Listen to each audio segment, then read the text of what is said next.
everyone. I'm Alisa Marie Patulan from BSN 2 B13, and for today I'm going to do the testicle self-examination.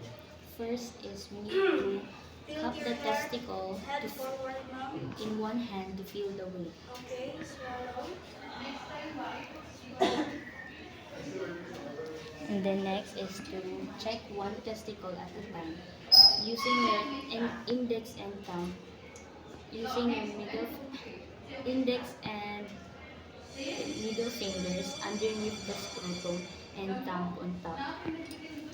Gently roll the testicle. Do not squeeze too hard. Check for any bumps, lumps, or painful areas. Feel the epididymis.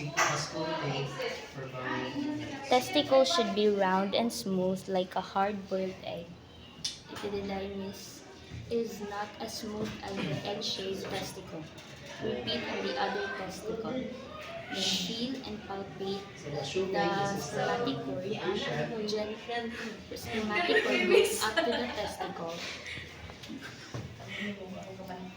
The spermatic cord should be firm So and secure, smooth. secure the tube And that's at all. the tip of the nose using